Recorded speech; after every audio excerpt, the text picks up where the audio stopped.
വടക്കിഴക്കൻ സംസ്ഥാനങ്ങളിലേക്കുള്ള പല വിമാന സർവീസുകളും ഇപ്പോഴും റദ്ദ് ചെയ്യപ്പെട്ടിട്ടുണ്ടെന്നാണ് നമ്മുടെ ബ്യൂറോ അറിയിക്കുന്നത്. ഡൽഹിയിൽ നിന്ന് അജീഷ് ജയകുമാർ വിശദാംശങ്ങളുമായി ചേരും. അജീഷ്, യഥാർത്ഥത്തിൽ ഈ പാക് ഡ്രോണുകൾ വന്ന ആശങ്കയിൽ ഇന്ത്യ ഉൾപ്പെടെയുള്ള വിമാന കമ്പനികൾ അവരുടെ സർവീസ് റദ്ദാക്കിയിട്ടുണ്ട് എന്ന് അറിയിച്ചിട്ടുണ്ട്. എവിടെയൊക്കെയാണ് ഇപ്പോൾ പ്രശ്നമുള്ളത്? Good morning. എന്തായാലും മെയ് 15 വരെ ഈ പഹൽഗാം ആക്രമണത്തിന് പിന്നാലെ ഈ ഡ്രോണുകൾ പാകിസ്ഥാന്റെ പ്രകോപനം വന്നതിന് പിന്നാലെ ഈ മെയ് 15 വരെ ഈ 32 വിമാനത്താവളങ്ങൾ അടച്ചിട്ടിരുന്നു. അത് മെല്ലെ മെല്ലെ ഘട്ടഘട്ടമായി ഇന്ന് മുതൽ സർവീസ് തുടങ്ങാനായിരുന്നു വിമാന കമ്പനികൾ തീരുമാനിച്ചിരുന്നത്.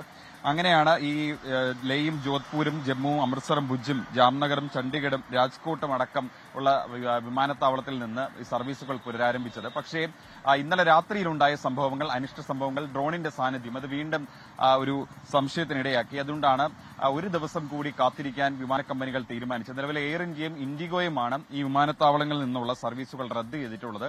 അവരെ ടിക്കറ്റ് ബുക്ക് ചെയ്തിട്ടുള്ളവർ വെബ്സൈറ്റ് നോക്കി അതിന്റെ അടുത്ത സമയം മനസ്സിലാക്കിയതിനു ശേഷം മാത്രമേ വിമാനത്താവളത്തിൽ എത്താവൂ എന്നാണ് പറയുന്നത്.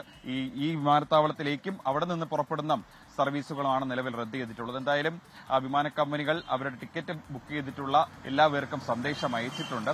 എന്തായാലും ഈ വെബ്സൈറ്റ് നോക്കിയതിനു ശേഷം മാത്രമേ യാത്രക്കാർ വിമാനത്താവളത്തിലേക്ക് വരാവൂ എന്ന് അറിയിച്ചിട്ടുണ്ട്. എയർ ഇന്ത്യയും ഇൻഡിഗോയുമാണ് നിലവിൽ ഇത്തരത്തിലുള്ള വിമാന സർവീസുകൾ റദ്ദ് ചെയ്തിട്ടുള്ളത്.